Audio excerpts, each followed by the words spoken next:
الحمد للہ رب العالمین والصلاة والسلام علی رسولہ الامین والعاقبۃ للمتقین اما بعد قال اللہ تبارک وتعالی فی القرآن المجید یا ایہا الذین آمنوا استعینوا بالصبر والصلاۃ ان اللہ مع الصابرین۔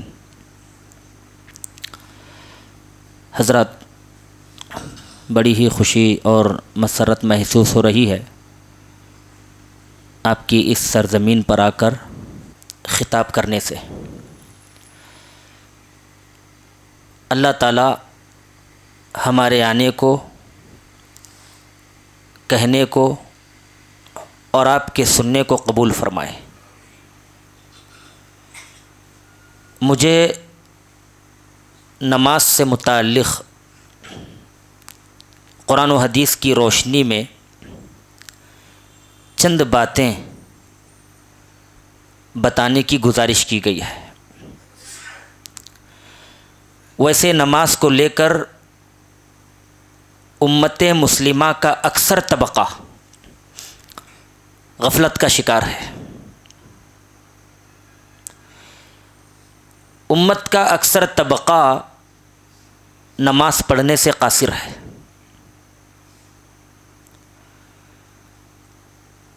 ایک مسلمان کو سچا پکا مسلمان ہونے کے لیے نمازوں کی پابندی اس کے لیے ضروری ہے۔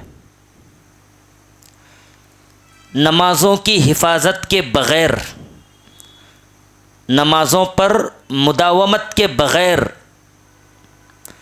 نماز پڑھے بغیر کوئی شخص اپنے آپ کو سچا پکا مسلمان نہیں کہلوا سکتا۔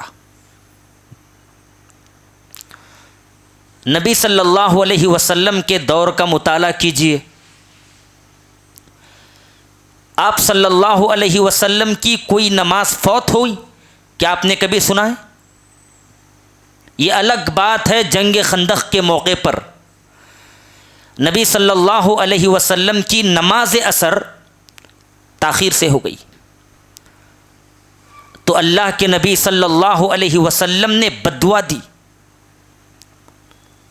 آپ نے فرمایا ملأ اللہ قبورہم و بیوتہم نارا۔ جنگ خندق کا موقع تھا۔ کفار مکہ اہل مدینہ کو مٹانے کے لیے ایک بڑا لشکر جرار 10,000 کی تعداد پر مبنی تھا۔ نبی کو اور نبی کے ماننے والوں کو مٹانے کے لیے آئے تو آپ صلی اللہ علیہ وسلم نے مجلس مشاورت قائم فرمائی۔ اچانک ایک زبردست لشکر جرار مدینے پر حملہ کرنے والا ہے، کیا کیا جائے؟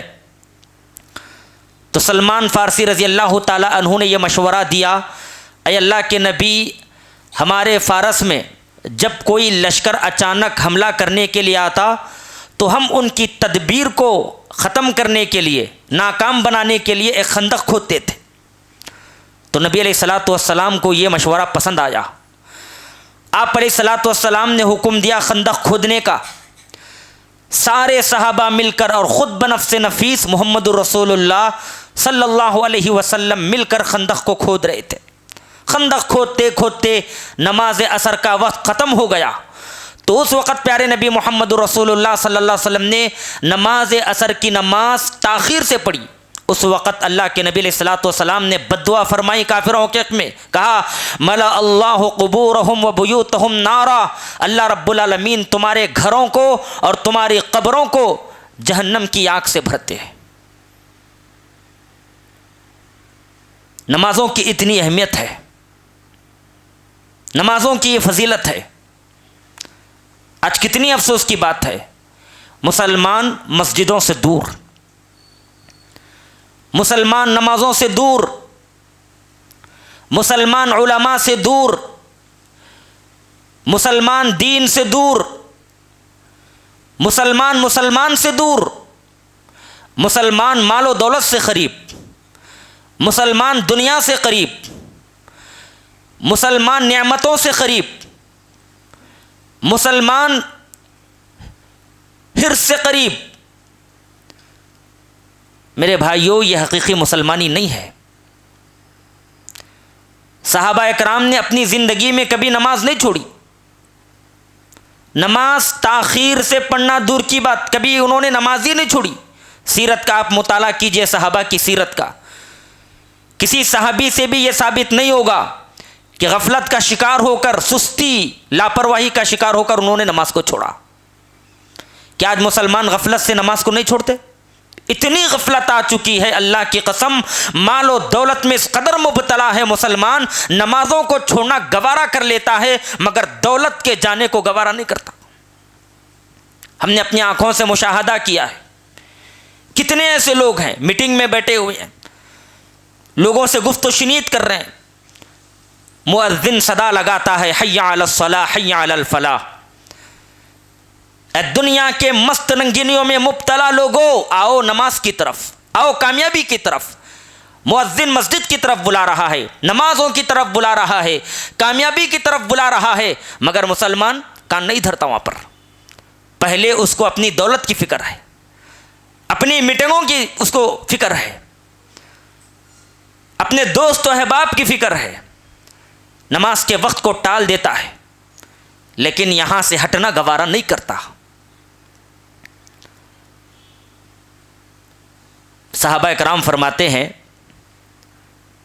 ہم نے منافقوں کو پہچاننے کا ایک چھوٹا سا اصول بنایا ہوا تھا، منافقوں کو پہچاننے کا ایک چھوٹا سا اصول۔ ہم دیکھتے جو شخص نماز فجر اور نماز عشاء میں تاخیر سے آتا، ہم سمجھ جاتے یہ منافق ہے۔ یہ اصول کو ہم اپنی زندگیوں میں منطبق کریں اور دیکھیں صحابہ کے اس اصول پر کیا ہم مسلمان ہیں؟ استغفر اللہ نعوذ باللہ، کیا ہمارے اندر نفاق کی علامت آ چکی ہے؟ کہاں ہیں نماز فجر میں لوگ؟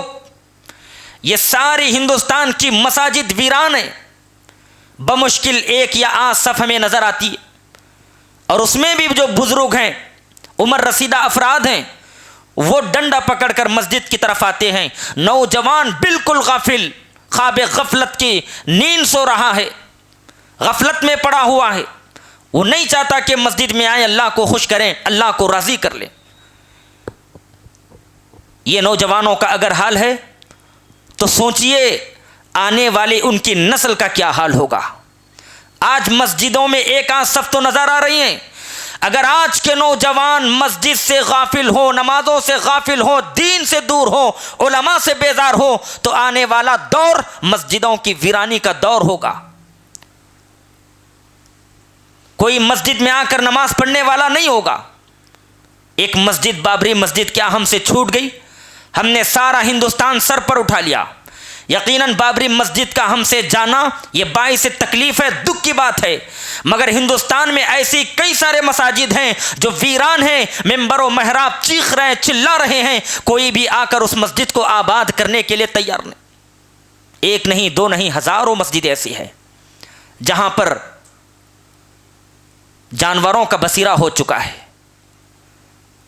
کتے، بلی، خنزیر اپنا بسیرا کر چکے ہیں، وہ آباد ہو چکے ہیں، مگر مسلمان ان مساجد کو آباد رکھنا نہیں چاہتا۔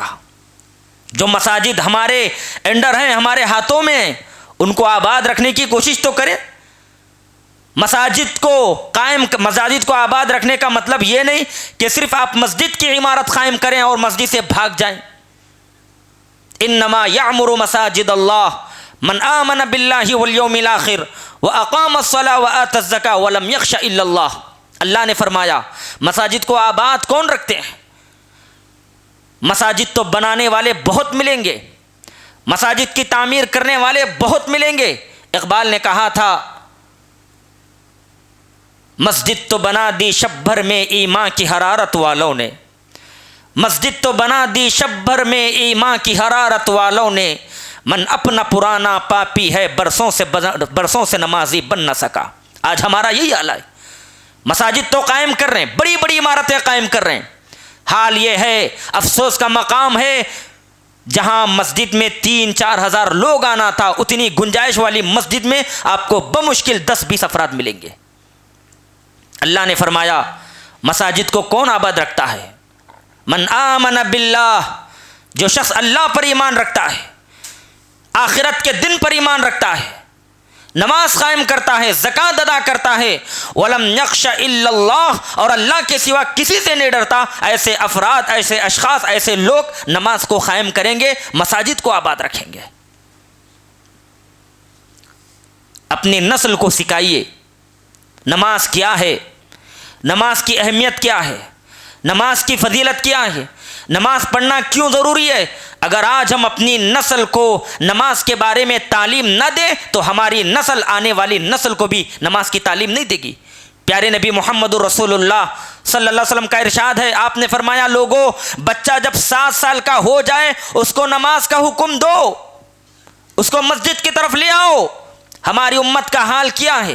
بچہ 15 سال 16 سال کا ہو چکا ہے، بلوغت کی عمر کو پہنچ چکا ہے، مگر ہماری افسوس کا مقام ہے، امت کا حال یہ ہے، خود تو نماز فجر میں مسجد کی طرف آ جاتے ہیں مگر اپنے بچوں کو نرم و گداز بستر کے حوالے چھوڑ کر آتے ہیں۔ حضرات غور کیجئے گا، جن بچوں کی تربیت اگر ہم اسلامی طرز پر نہ کریں، ایک تو ایسے بچے والدین کے نافرمان نکل جائیں گے، اور دوسری بات کل قیامت کا دن ہوگا، یہی بچے آپ کے خلاف حجت بنیں گے، کہیں گے اللہ کے سامنے، اللہ کی عدالت، اے اللہ یہ میرا باپ ہے، یہ رشتہ دار ہے، خود تو مسجد میں جا کر نماز اس نے پڑھا مگر زندگی میں مجھے کبھی اس نے نماز کی ترغیب نہیں دلائی، نماز کا حکم نہیں دیا۔ کیا آج ایسے مسلمان نہیں ہیں؟ آج ایسے مسلمان ہیں۔ پوچھا جاتا ہے کیوں آپ کا بیٹا مسجد میں نہیں آیا نماز فجر میں؟ مولوی صاحب میرا بچہ تو سو گیا، ابھی اس کی عمر ہی کیا ہے، چھوٹی عمر ہے، بعد میں نماز پڑھ لے گا۔ یقیناً بچے کی عمر نہیں ہے، لیکن آپ کی عمر کی کیا گارنٹی؟ بچے کی بھی عمر کی کیا گارنٹی؟ آپ دنیا سے چلے جائیں پھر اس کو تربیت کرنے والا کون ملے گا؟ نمازوں کی طرف لانے والا کون ملے گا؟ نمازوں کا حکم دینے والا کون ملے گا؟ نواب صدیق حسن خان بھوپالی رحمہ اللہ، ہندوستان کے بہت بڑے عالم دین، سینکڑوں کتابوں کو انہوں نے لکھا ہے۔ ان کے والد کا سایہ ان کے سر سے انتہائی بچپن ہی میں ختم ہو گیا، اٹھ گیا۔ ان کی والدہ تھی، وہ فرماتے ہیں جب میں چھوٹا تھا میری عمر بمشکل 5-6 سال تھی، نماز فجر کے لیے والدہ اٹھاتی، پانی گرم کرتی، وضو کرواتی اور مجھے مسجد کی طرف چھوڑ کر آتی۔ تو جب اللہ رب العالمین نے ہمیں موقع دیا اپنے بچوں کو سنبھالیں، اپنے بچوں کی تربیت کریں، نمازوں کی طرف لانے کی کوشش کریں، یہی زندگی کا مقصد ہے میرے بھائیوں۔ پیارے نبی محمد رسول اللہ صلی اللہ علیہ وسلم نے فرمایا لوگو، اگر نماز درست ہے تو سارے عمل درست، اور اگر نماز میں بگاڑ ہے یعنی نماز نہیں ہے تو پھر سارے عمل میں بگاڑ پیدا ہوگا۔ کل قیامت کے دن ایک بندے سے سب سے پہلے اگر سوال کیا جائے گا تو وہ نماز کے بارے میں سوال کیا جائے گا۔ ایک حدیث میں ہے اللہ کے نبی علیہ الصلوۃ والسلام نے فرمایا قیامت کے دن سب سے پہلے اگر سوال ہوگا تو قتل کے بارے میں سوال ہوگا۔ ایک حدیث میں قتل کے بارے میں سوال ہوگا اور دوسری حدیث میں نماز کے بارے میں سوال ہوگا۔ کیا اس کی تطبیق؟ علماء نے تطبیق یہ بیان کی ہے، حقوق اللہ کی جب بات آئے گی تو سب سے پہلا سوال نماز کے بارے میں ہوگا، اور حقوق العباد کی جب بات آئے گی سب سے پہلا سوال قتل کے بارے میں ہوگا۔ تو نماز کے بارے میں سب سے پہلے سوال ہوگا۔ کتنی نمازیں ہیں دن میں؟ غور کیجئے گا، اللہ رب العالمین نے آپ کو دن میں 12 گھنٹے ہیں، دن اور رات میں کل ملا کر 24 گھنٹے ہیں۔ آپ کو اللہ تعالیٰ نے یہ نہیں کہا کہ آپ 12 گھنٹے یا 15 گھنٹے اللہ کی عبادت کرو، نہیں۔ نماز فجر، ظہر، عصر، مغرب، عشاء، 5 نمازیں اگر تخمینہ لگایا جائے، اندازہ لگایا جائے تو 2 گھنٹے بمشکل بنتے ہیں 5 نمازوں کے۔ 2 گھنٹے بھی نہیں، 1 گھنٹہ بنتا ہے بمشکل۔ فجر کے 15 منٹ، ظہر کے 15 منٹ، عصر کے 15 منٹ، مغرب کے 15 منٹ، عشاء کے 15 منٹ، بمشکل 1 یا سوا گھنٹہ لگے گا۔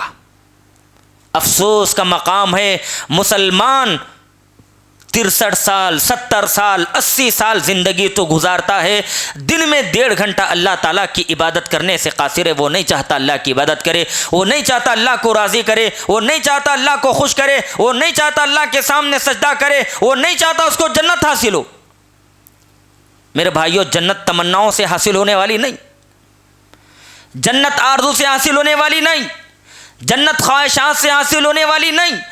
اگر جنت چاہتے ہو، جنت میں جانا چاہتے ہو تو اللہ رب العالمین کی عبادت کرو، نمازوں پر عمل کرو، نمازوں پر مداومت برتو، نمازوں کی حفاظت کرو، اس لیے کہ پیارے نبی محمد رسول اللہ صلی اللہ علیہ وسلم نے اس کا حکم دیا ہے۔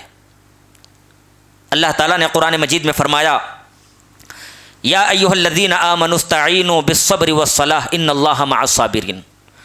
آج مسلمان پریشان ہے، یقیناً پریشان ہے، پوری دنیا کا مسلمان پریشان ہے، اللہ تعالیٰ کی مدد کا طلبگار ہے۔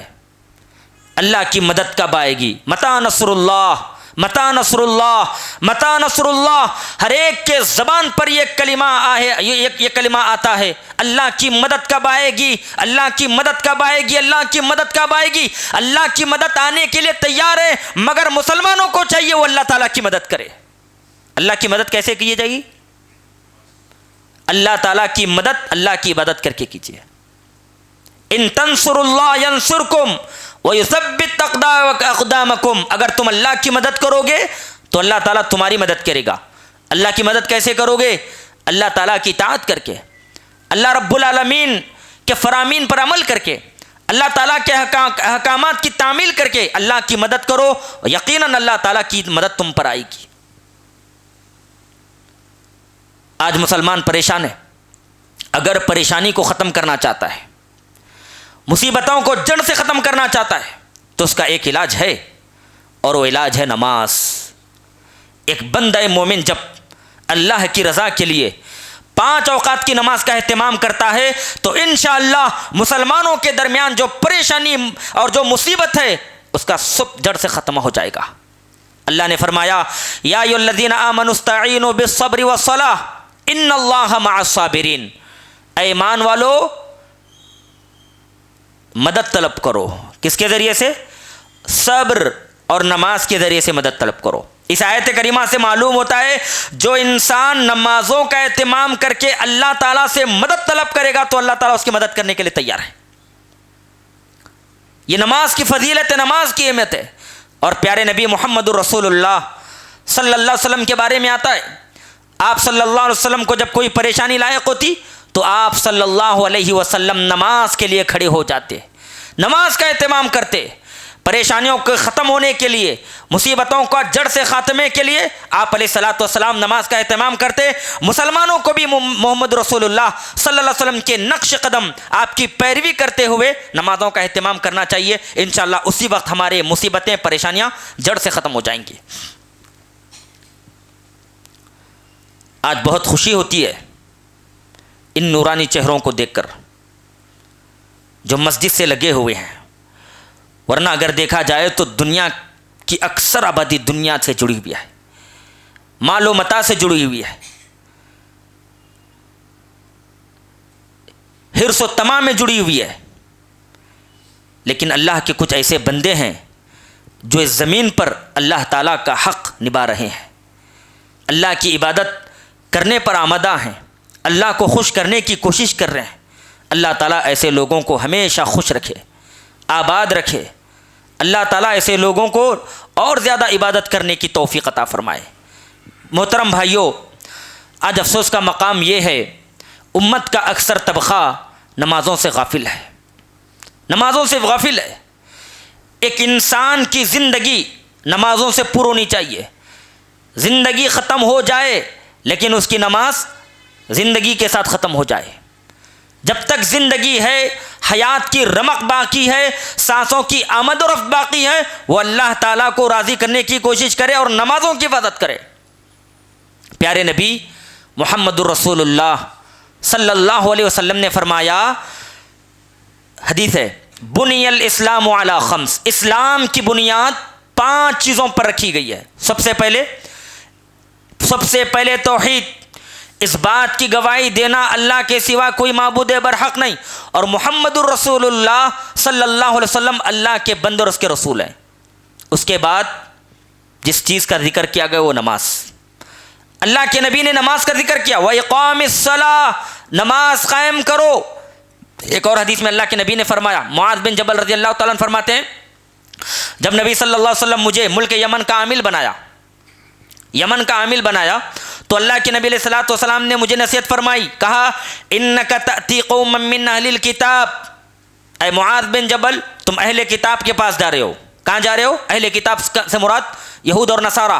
تم اہل کتاب کے پاس جا رہے ہو، سب سے پہلے ان کو توحید کی دعوت دو. جب وہ توحید کو قبول کر لیں تو اس کے بعد ان کو نماز کی طرف بلاؤ. اللہ اکبر. سوچئے تھوڑا، توحید کو اپنانے کے بعد، اسلام کو قبول کرنے کے بعد، ایمان میں داخل ہونے کے بعد ایک بندہ مومن پر سب سے پہلی چیز اگر لاگو ہوتی ہے عمل کی تو وہ نماز ہے. اور اس بات کی وضاحت پیارے نبی محمد رسول اللہ صلی اللہ علیہ وسلم نے اپنی احادیث مبارکہ میں بیان فرمائی ہے. حدیث میں آتا ہے، آپ علیہ الصلوۃ والسلام نے فرمایا لقد ہممت ان آمر بالصلاۃ، لوگو میرا جی چاہتا ہے میں نماز کے لیے اپنی جگہ پر کسی اور کو کھڑا کروں، اپنی جگہ پر کسی اور کو کھڑا کروں اور خود کچھ صحابہ کو لے کر جنگل میں جاؤں، لکڑیاں جمع کروں اور ان لوگوں کے گھروں کو آگ لگاؤں جو نمازوں کے لیے نہیں آتے. اللہ اکبر. غور فرمائیے گا اور اندازہ کیجئے، تصور کیجئے، اگر آج کے زمانے میں پیارے نبی محمد رسول اللہ صلی اللہ علیہ وسلم ہوتے تو کیا ہمارے گھر آگ سے خالی ہوتے؟ اس تنبیہ سے خالی ہوتے؟ یقیناً نہیں ہوتے. نبی علیہ الصلوۃ والسلام نے فرمایا میرا دل چاہتا ہے میں اپنی جگہ پر کسی کو نماز کے لیے کھڑا کروں اور خود جنگل میں جاؤں، لکڑیاں جمع کروں، بے نمازیوں کے گھروں کو جلا کر خاکستر کر دوں، راکھ کر دوں.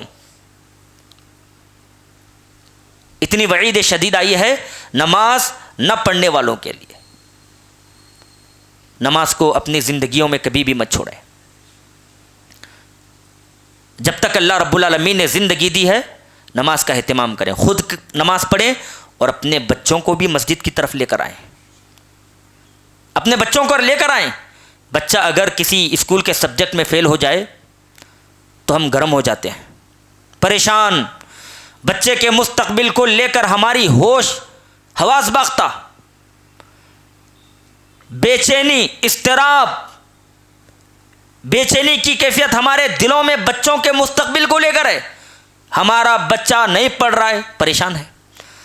دنیا میں اگر بچہ فیل ہو جائے تو اتنی پریشانی، یاد رکھیں اگر آخرت میں فیل ہو جائے تو کتنی پریشانی لائق نہیں ہونی چاہیے. کیا ہم نے کبھی اپنے بچوں کو پوچھا؟ دنیا کے بارے میں تو پوچھا آپ اس سبجیکٹ میں فیل کیوں ہوئے، آپ اس سبجیکٹ میں فیل کیوں ہوئے؟ اس سے سوال کیا، اس کی گرفت کی، اس کو ڈانٹا، اس کو جھڑکا، اس کو مارنے کی کوشش کی. اسکول میں پوچھا، پرنسپل کے پاس گئے، کیوں میرا بچہ اس فلاں سبجیکٹ میں فیل ہوا؟ ہم نے بچے کے تعلق سے دنیا کے بارے میں پوچھنے کی کوشش کی، لیکن وہی بچہ جب نماز فجر چھوڑ کر سو جاتا ہے تو کیا ہم نے اپنے بچوں کو پوچھا بیٹے تم نے نماز کیوں چھوڑی؟ کیا ہمیں فکر لائق ہوئی؟ کیا ہم اس بچے پر گرم ہوئے؟ کیا ہم نے اس بچے کی گرفت کرنے کی کوشش کی؟ یقیناً نہیں کی. اس کا مطلب یہ ہے ہمارے پاس دین کا کوئی معیار نہیں ہے، آخرت کا کوئی معیار نہیں، جنت کا کوئی معیار نہیں. ہم دنیا میں جی رہے ہیں اور اپنے بچوں کو بھی دنیا ہی میں جمانا چاہتے ہیں، اپنے بچوں کو دنیا ہی میں کامیاب ہوتے دیکھنا چاہتے ہیں. یاد رکھیں اگر آخرت کی تعلیم نہ دی جائے، نمازوں کی تعلیم نہ دی جائے، آپ کا بچہ دنیا میں ہیرو تو بن سکتا ہے، آپ کا بچہ دنیا میں کامیاب ہو سکتا ہے، مگر نماز نہ پڑھنے کی وجہ سے، دین سے بیزار ہونے کی وجہ سے، علماء سے بیزار ہونے کی وجہ سے، نمازوں سے دور ہونے کی وجہ سے کل قیامت کے دن یہ بچہ کامیاب نہیں ہو پائے گا. اور قیامت کی ناکامی بہت ہی زیادہ خطرناک رسوائی کا باعث ہے. قیامت کا فیل ہونا بہت زیادہ رسوائی کا سبب ہوگا. لہذا جب وقت ہے دنیا میں تو اپنے بچوں کو نمازوں سے جوڑنے کی کوشش کرو، نمازوں سے جوڑنے کی کوشش کرو. آپ علیہ الصلوۃ والسلام نے اس نماز کو کبھی معاف قرار نہیں دیا. کڑی سی کڑی بیماری میں بھی نبی صلی اللہ علیہ وسلم نے یہ نہیں کہا کہ نماز معاف ہے. عمران بن حسین رضی اللہ تعالیٰ نام سنا ہے آپ نے؟ بواسیر لاحق ہے ان کو، ایک بیماری ہے، ایسی بیماری جس کی وجہ سے انسان نہ زمین پر بیٹھ سکتا ہے، نہ حرکت کر سکتا ہے، نہ چل سکتا ہے، نہ پھر سکتا ہے. اتنی خطرناک بیماری. عمران بن حسین رضی اللہ تعالیٰ عنہ کو یہ بیماری لاحق ہوئی. آئے اللہ کے نبی صلی اللہ علیہ وسلم کے پاس اور آ کر کہا کانت بی بواسیر، یا رسول اللہ مجھے بواسیر کی بیماری لاحق ہے، میری نمازوں کے بارے میں آپ کیا فرماتے ہیں؟ آپ نے فرمایا فصلی قائما. یہ نہیں کہا کہ جاؤ تم کو نماز معاف ہے. آج ہم ہیلے بناتے ہیں، نماز چلیے مجھے بخار آ رہا ہے، نماز چلیے میرے سر میں درد ہو رہا ہے، نماز پڑھیے میرے پیٹ میں درد ہو رہا ہے، نماز پڑھیے کاروبار کی کچھ باتیں ہیں، اگر یہ نہ ہو تو میرا بہت زیادہ لاس ہوگا، نقصان ہوگا. نماز چلیے نہیں میری اہم میٹنگ ہے. یعنی نمازوں سے زیادہ ہم میٹنگوں کو مستحق سمجھ رہے ہیں. ہم زیادہ مقام و مرتبہ میٹنگ کو، دنیا کو، حرص و طمع کو دے رہے ہیں، جبکہ صحابہ اکرام کے پاس دنیا کوئی چیز نہیں تھی. ان کو پتا تھا یہ دنیا آئے گی اور چلی جائے گی. ان کے آنکھوں کے نزدیک صرف آخرت، قیامت، جنت، اللہ کی ناراضگی سے بچنا، جہنم سے بچنا، رسول اللہ صلی اللہ علیہ وسلم کی تعلیمات پر عمل کرنا اور اللہ کی خوشنودی ان کے ذہنوں میں صرف یہی تھا. یہی تو وجہ ہے پیارے نبی علیہ الصلوۃ والسلام کے پاس آئے، کہا کانت بی بواسیر، اے اللہ کے نبی مجھے بواسیر لاحق ہے. آپ نے فرمایا فصلی قائما. یہ نہیں کہا کہ جاؤ نماز معاف ہے، بیمار ہو، نہیں کہا اگر طاقت ہے تو نماز کھڑے ہو کر پڑھو. اللہ اکبر. پھر آپ نے فرمایا اگر کھڑے ہونے کی طاقت نہیں تو نماز بیٹھ کے پڑھو، اور اگر نماز بیٹھ کر کے بھی پڑھنے کی طاقت نہیں تو نماز لیٹ کر پڑھو، اشاروں سے پڑھ لو، نماز معاف نہیں ہے. سوچو میرے بھائیو، یہ نماز انسان کے دل میں محبت پیدا کرتی ہے. یہ نمازوں کی وجہ سے مسلمانوں کا اجتماع ہوتا ہے. یہ نمازوں کی وجہ سے مسلمانوں کے چہروں پہ نور قائم ہوتا ہے. ان نمازوں کی وجہ سے اللہ تعالیٰ کی مدد آتی ہے. ان نمازوں کی وجہ سے ہمیں دنیا میں مقام، مرتبہ، رتبہ ملتا ہے.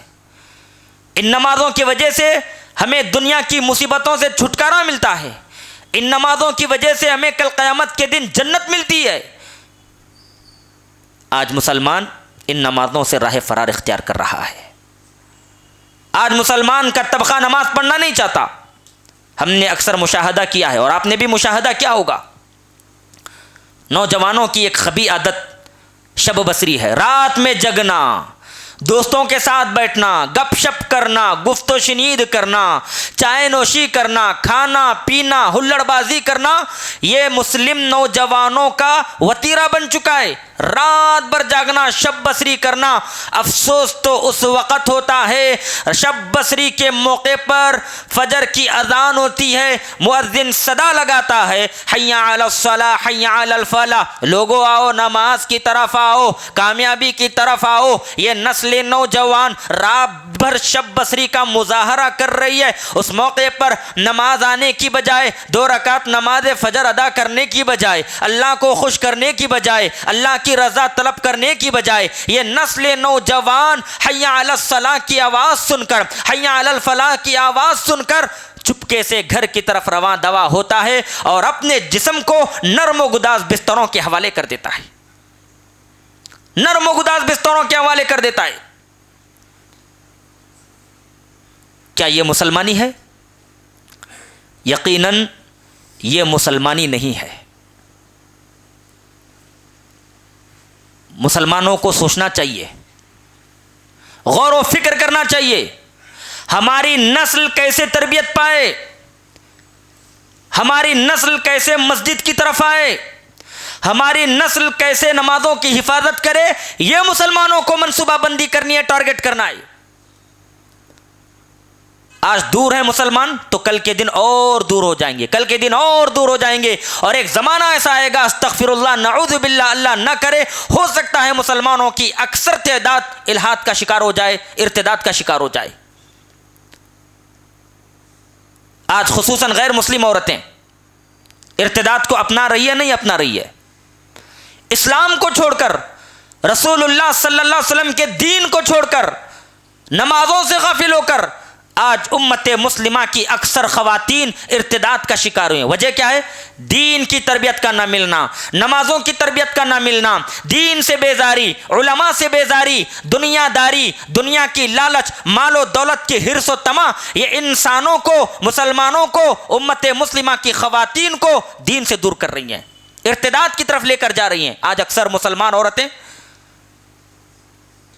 عشق و معاشقے میں مبتلا ہو کر غیر مسلموں سے بیاہی کر رہی ہے، غیر مسلموں سے بیاہ کر رہی ہے۔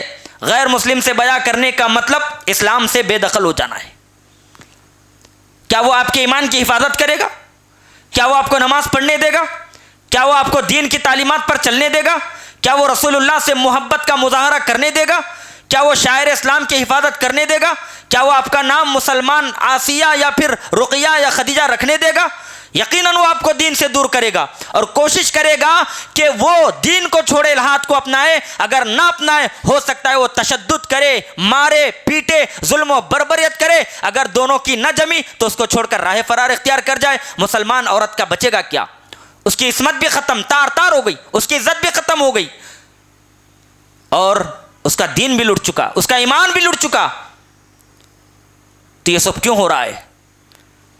یہ سب ہم اپنے بچوں کی تربیت کرنا نہیں چاہتے۔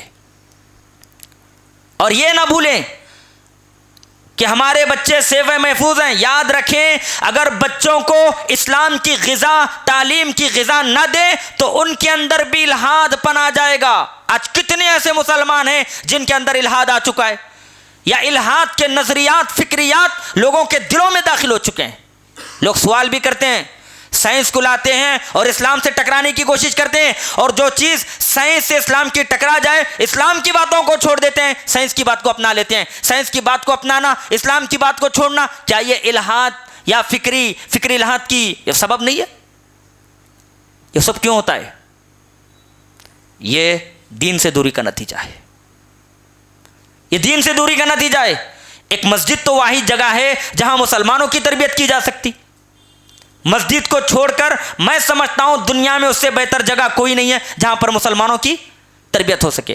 واحد مسجد، جلسے، جلوس، اجلاس، بیانات، یہ سب الگ چیز ہے، لیکن روئے زمین میں اگر کوئی جگہ ہے جہاں سے مسلمانوں کی تربیت ہو سکے، جہاں سے مسلمانوں کے ایمان کی حفاظت کی جا سکے، جہاں سے مسلمانوں کو تعلیم دی جا سکے، جہاں سے مسلمانوں کو اسلام سے جوڑا جا سکے، جہاں سے مسلمانوں کی حفاظت کی جا سکے، تو مسجد ہے۔ پہلے مسجد، بعد میں سب چیزیں آ جاتی ہیں۔ تو اپنی نسل نوجوان کو مسجد کی طرف لانے کی کوشش کریں، مسجد سے دور نہ کریں۔ ایک صحابی پیارے نبی محمد رسول اللہ صلی اللہ علیہ وسلم کے پاس آئے، نام ہے عبداللہ بن ام مکتوم، نابینا صحابی ہے، یعنی اندھے، کچھ نظر نہیں آتا، اور عمر رسیدہ ہیں، بوڑھے ہیں، کمزور، لاغر، ضعف کا شکار۔ وہ اللہ کے نبی علیہ الصلوۃ والسلام کے پاس آئے، آ کر کہا یا رسول اللہ انہ لیس یلازمنی الی المسجد، کہا یا رسول اللہ میرے پاس کوئی ایسا قادم نہیں ہے جو مجھے مسجد کی طرف لے کر آئے، فہل لی رخصہ ان اصلی فی بیتی، آپ مجھے رخصت دیجئے میں گھر میں نماز ادا کروں۔ اگر کوئی بہت زیادہ بیمار ہے، چلنے کی پھرنے کی طاقت نہیں ہے، کھڑے ہونے کی استطاعت بھی نہیں ہے تو وہ گھر میں نماز ادا کر سکتا ہے، ٹھیک ہے۔ لیکن یہ صحابی رسول اللہ کے نبی کے پاس آئے، میں نابینا ہوں، اندھا ہوں، آپ مجھے اجازت دیجئے میں گھر میں نماز ادا کروں، اس لیے کہ رات کے وقت میں سانپ بچھو کے ڈسنے کا ڈر ہے، مودی جانور، مہلک جانور وغیرہ ڈسنے کا ڈر ہے، اور رات میں چلنا پھرنا خصوصاً ایک اندھے کو، نابینا کو بہت زیادہ مشکل کام ہے۔ تو اللہ کے نبی سے اجازت طلب کی، آپ مجھے اجازت دیجئے میں گھر میں نماز ادا کروں، آپ کا کیا خیال ہے؟ آپ نے فرمایا کیا تمہیں اذان کی آواز سنائی دیتی ہے؟ قال نعم قال فاجب۔ ابن مکتوم نے کہا اے اللہ کے نبی میں اذان کی آواز سنتا ہوں۔ تو آپ نے فرمایا اگر ایسا ہے تو پھر مسجد کی طرف آؤ، تم نماز کا اہتمام کرو۔ ایک نابینا صحابی، نبی علیہ الصلوۃ والسلام نے ان کو کہا مسجد آؤ نماز ادا کرو، اور آج ہماری زندگیاں، مسلمانوں کا حال دیکھیے، اللہ تعالیٰ نے صحت مند بنایا ہے، طاقت دی ہے، جوانی ہے، قوت و طاقت ہے، عافیت ہے، مال ہے، دولت ہے، اچھی طرح زندگی گزار رہا ہے، کوئی ہیلا نہیں، بہانہ نہیں، کوئی عذر نہیں، مگر پھر بھی مسلمان نمازوں سے دور ہے، نمازوں سے دور ہے۔ تخمینہ لگائیے، اندازہ لگائیے، جمعہ کے دن ہماری ساری مسجدیں بھر جاتی ہیں، ہر مسجد، چاہے وہ اہل حدیث کی ہو، بریلوی کی ہو، تبلیغ کی ہو، دیوبندی کی ہو، ہر مسجد بھر جاتی ہے۔ مسجد جمعہ کی نماز کے بعد کون سی نماز آتی ہے؟ عصر کی نماز آتی ہے۔ عصر کی نماز کی حالت دیکھیے، یہ سارے مصلی غائب۔ شاید کہ مسلمانوں نے یہ سمجھا ہے ہم پر صرف جمعہ کی نماز فرض ہے، ایسا نہیں ہے۔ جمعہ کی نماز تو فرض ہے، لیکن اللہ رب العالمین نے دن میں 5 اوقات کی نمازوں کو فرض کیا ایک مسلمان پر۔ ان الصلاۃ کانت علی المؤمنین کتابا موقوتا، اللہ رب العالمین نے ایک مسلمان پر دن میں 5 اوقات میں 5 نمازوں کو فرض کر رکھا ہے، اور اس کا جان بوجھ کر چھوڑنا کفر کے مترادف ہے۔ اللہ کے نبی علیہ الصلوۃ والسلام نے فرمایا من ترک الصلاۃ متعمدا فقد کفر، جس نے جان بوجھ کر نماز چھوڑ دی وہ کافر ہو گیا۔ اللہ اکبر، جان بوجھ کر۔ اگر کوئی سستی غفلت کی وجہ سے ایک آدھ نماز چھوڑ دیتا ہے تو وہ کفر اصغر کا مرتکب ہے، چھوٹا کفر۔ لیکن جو شخص ہمیشہ نماز چھوڑے، اس کی عادت ہے نماز چھوڑنے کی، وہ نماز پڑھنا ہی نہیں چاہتا، تو اس کے بارے میں کیا حکم ہے؟ امام ابن تیمیہ رحمہ اللہ نے اس کے تعلق سے کہا جو شخص عادی ہو نماز چھوڑنے کا، ہمیشہ نماز کو چھوڑاؤ اور بغیر توبہ کے مر جائے تو ایسا انسان کافر ہے، ہمیشہ کے لیے جہنم میں رہے گا۔ اور جو شخص نماز کا انکار کر رہا ہے وہ تو کافر ہے ہی ہے، وہ تو کافر ہے ہی ہے۔ تو بہرحال نماز کو چھوڑنا نبی علیہ الصلوۃ والسلام نے کفر قرار دیا۔ من ترک الصلاۃ متعمدا فقد کفر، جس نے جان بوجھ کر نماز چھوڑا وہ کافر ہوا۔ یہاں کفر سے مراد کفر اصغر ہے۔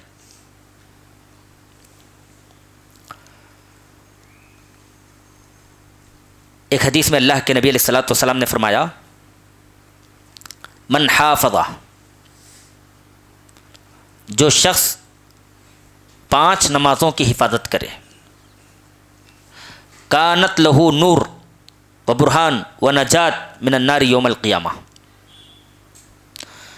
جو شخص دن میں 5 اوقات کی نمازوں کی حفاظت کرے کل قیامت کے دن اس کے لیے نور ہے، برہان ہے، اور آخرت میں اس کو نجات ہے۔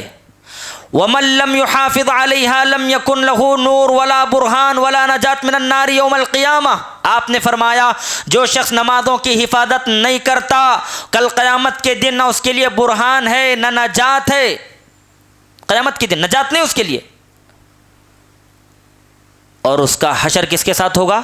اللہ کے نبی نے فرمایا قارون کے ساتھ، فرعون کے ساتھ، حامان کے ساتھ، ابی بن خلف کے ساتھ ہوگا۔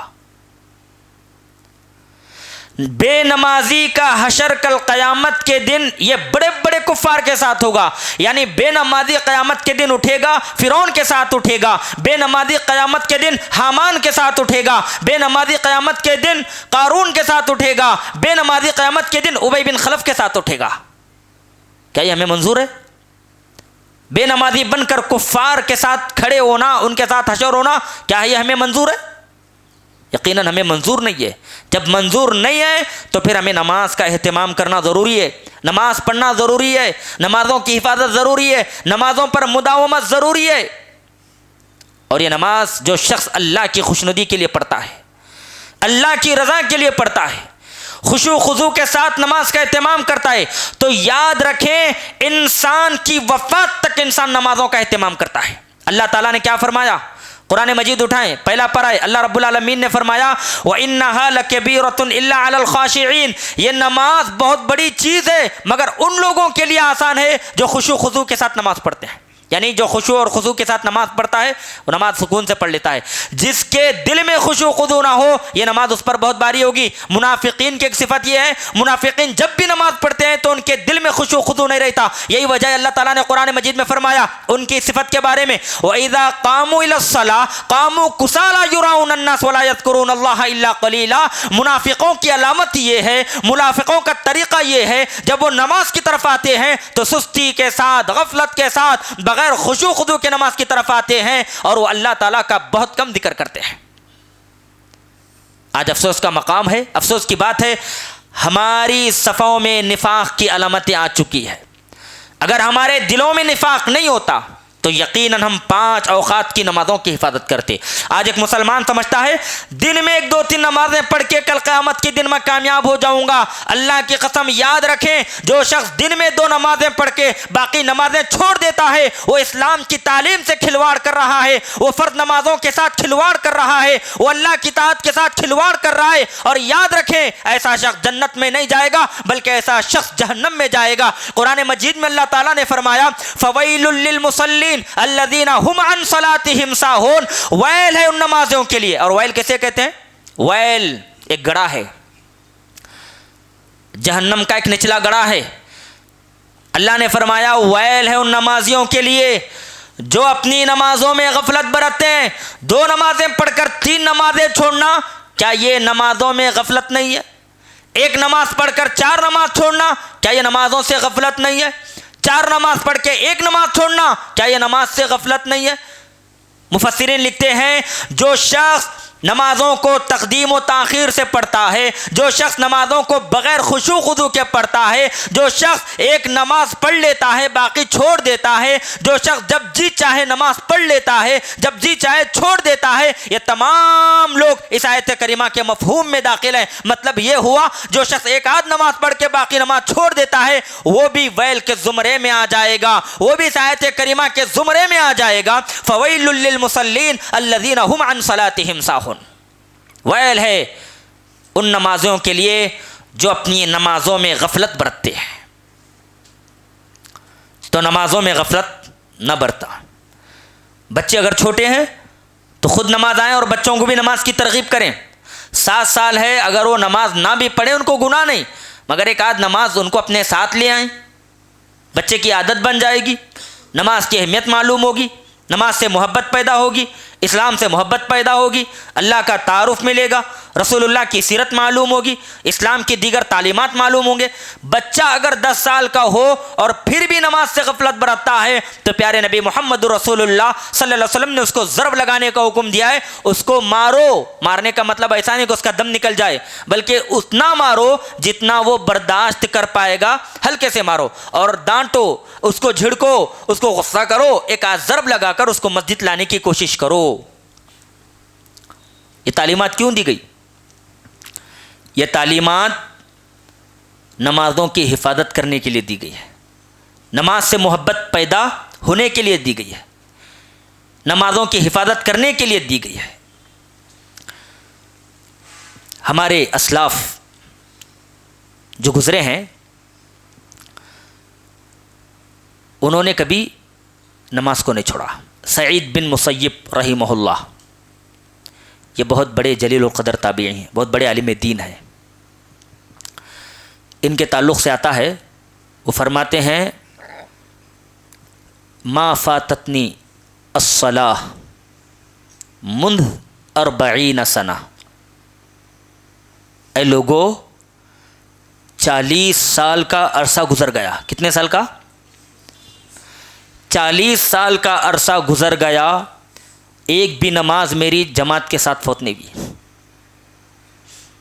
مطلب یہ ہے 40 سال سے مسلسل میں اقامت کے ساتھ، تکبیر اولیٰ کے ساتھ، جماعت کے ساتھ مسلسل 40 سال سے نماز پڑھ رہا ہوں، ایک جماعت ایک رکعت تو دور کی بات، تکبیر تحریمہ بھی فوت نہیں ہوئی۔ یہ ریکارڈ ہے ہمارے اسلاف کا۔ نمازوں سے یہ محبت، نمازوں سے اس قدر تعلق،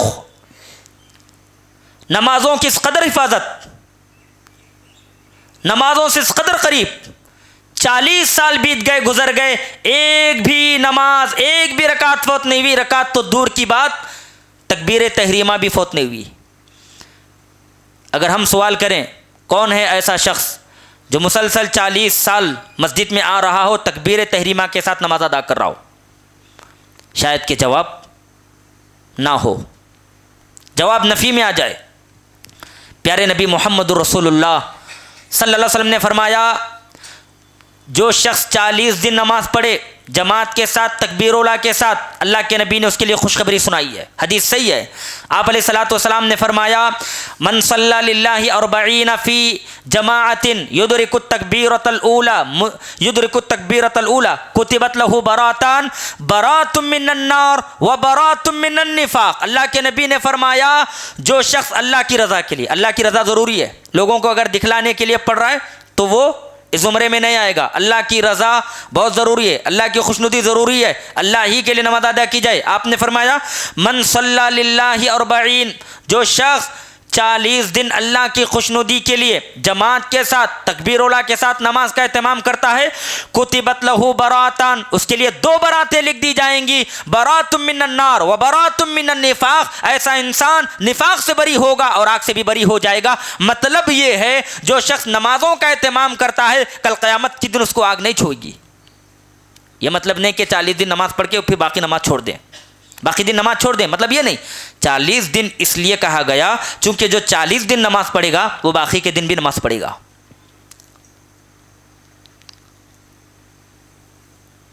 یہ رسول اللہ صلی اللہ علیہ وسلم کی تعلیمات ہیں نماز کو لے کر۔ صحابہ کی زندگی کی طرف نظر دوڑائیں۔ صحابہ اکرام نے بھی اپنی زندگیوں میں نماز نہیں چھوڑا، کبھی بھی انہوں نے نماز نہیں چھوڑی۔ حضرت عمر بن خطاب رضی اللہ تعالیٰ عنہ،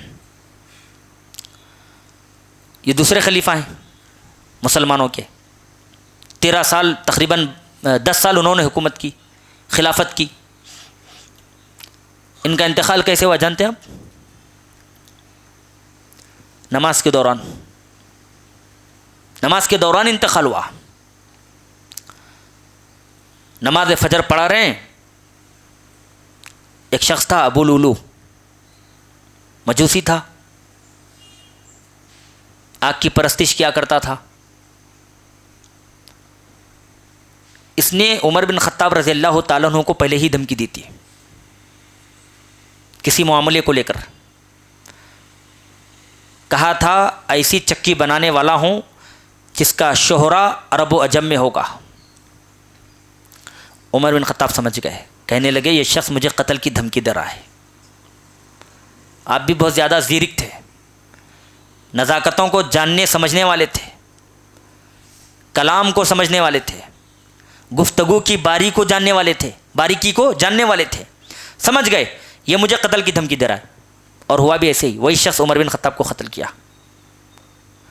نماز فجر میں عمر بن خطاب رضی اللہ تعالیٰ عنہ کھڑے نماز پڑھانے کے لیے، یہ شخص عمر بن خطاب کے پیچھے کھڑا ہوا، جیسے ہی تکبیر تحریمہ کہی آگے بڑھا اور عمر بن خطاب رضی اللہ تعالیٰ عنہ کے ناف کے نیچے پیر ادھر پہ مسلسل وار کر کے آپ کو زخمی کیا. عمر بن خطاب گر گئے, لوگ اٹھا کر آپ کو حجرے میں لایا, اور ایک دن تک تقریباً آپ پر غشی طاری ہو گئی, بے ہوش ہو گئے, ہوش نہیں آ رہا تھا. مسلمان پریشان, اب کیسے عمر بن خطاب کو ہوش میں لایا جائے. مسور رضی اللہ تعالیٰ نے کہا, عمر بن خطاب رضی اللہ تعالیٰ امیر المومنین اپنی زندگی میں جس چیز کو زیادہ اہمیت دیتے تھے اور جس چیز سے چھوٹنے کا, ترک ہونے کا ڈر انہیں لائق تھا, وہ نماز. لہذا نماز کا نام لیا گیا. اے امیر المومنین, نماز کا وقت ختم ہو رہا ہے, یہ سننا تھا. عمر بن خطاب رضی اللہ تعالیٰ ہڑبڑا کر اٹھ کھڑے ہو گئے اور کہا, لا حظ فی الاسلام لمن ترک الصلاۃ, لوگوں جو شخص نماز کو چھوڑتا ہے اس کا اسلام میں کوئی حصہ نہیں. اور نماز کے لیے کھڑے ہو گئے. حال کیا تھا, آپ کے ناف کے نیچے سے زخم سے خون بھی بہ رہا ہے, پیپ بھی بہ رہا ہے, اور آپ نماز کے لیے کھڑی ہے. صحابہ اکرام نے کبھی نماز کو نہیں چھوڑا.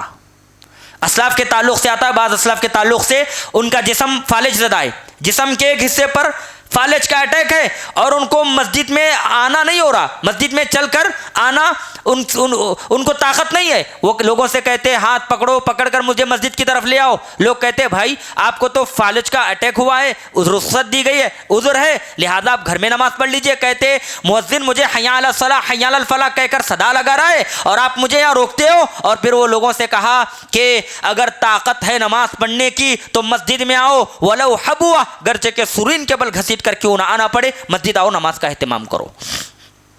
بعض سلف کے تعلق سے آتا ہے, بیمار ہیں, شدت کے بیمار, شدید بیمار, شدید مرض میں مبتلا ہیں. وہ لوگوں سے کہہ رہے ہیں لوگوں مجھے کندھا دو, یعنی مجھے سہارا دے کر مسجد کی طرف چھوڑاؤ. لہذا لوگ ان کے اصرار پر ان کو مسجد کی طرف لے جاتے اور یہ نماز مغرب میں داخل ہوتے, ایک رکعت ابھی پڑھ ہی رہے ہوتے ہیں, ان کا انتقال ہو جاتا ہے سجدے ہی میں. نمازوں کی طرف آنا, مسجد کی طرف آنا, یہ بہت زیادہ صحابہ میں, اسلاف میں جنون اور جذبہ تھا. تو یہ جذبہ, یہ جنون, یہ چیز آج ہمیں اپنی نسل میں پیدا کرنے کی ضرورت ہے. دنیا ان کو چھوڑ دو, دنیا میں کوئی بھی کھائے گا, چرند پرند حشرات ہر کوئی کھا رہا ہے, اپنی زندگی جی رہا ہے. اللہ تعالیٰ کسی کو بھوکا نہیں رکھے گا. الٹا اللہ تعالیٰ نے فرمایا نماز پڑھو, رزق ہم دیں گے. الٹا اللہ نے قرآن مجید میں فرمایا, اے محمد آپ اپنے گھر والوں کو نماز کی تلقین کرو, ہم سے رزق کا مطالبہ نہ کرو, رزق ہم آپ کو دینے والے ہیں, رزق ہم آپ کو دینے والے ہیں, آپ نماز پڑھو, رزق اللہ تعالیٰ دینے والا ہے. تو بچوں کے رزق کی فکر نہ کریں, اس لیے کہ بچہ کیا کھائے گا, کیا رزق پائے گا, کیا کھوئے گا, وہ سب تقدیر میں لکھا جا چکا ہے. اور آپ کے بچوں کے تقدیر میں جو رزق ہے, دنیا کی کوئی طاقت اس کو روک نہیں پائے گی, وہ انشاءاللہ انہیں مل کر رہے گی. لیکن ضرورت اس بات کی ہے بچوں کو دنیا سے زیادہ ان کے دین کی فکر کی جائے, دنیا سے زیادہ ان کے نمازوں کی فکر کی جائے, دنیا سے زیادہ ان کے آخرت کی فکر کی جائے, دنیا سے زیادہ ان کی جنت کی فکر کی جائے, جہنم سے بچنے کی فکر کی جائے. اگر یہ سوچ رکھیں گے تو انشاءاللہ آنے والی نسل اسلام سے نزدیک ہوگی, دین سے نزدیک ہوگی, نمازوں سے قریب ہوگی, علماء سے قریب ہوگی, علماء سے محبت پیدا کرے گی. تو یہ چند باتیں تھیں قرآن و حدیث کی روشنی میں نے آپ کے سامنے رکھی ہے. اللہ سے دعا ہے اللہ تعالیٰ ہم تمام کو جو باتیں آپ کے سامنے رکھی گئی ہیں ان پر عمل کرنے کی توفیق عطا فرما. آمین و آخر دعوانا ان الحمد للہ رب العالمین.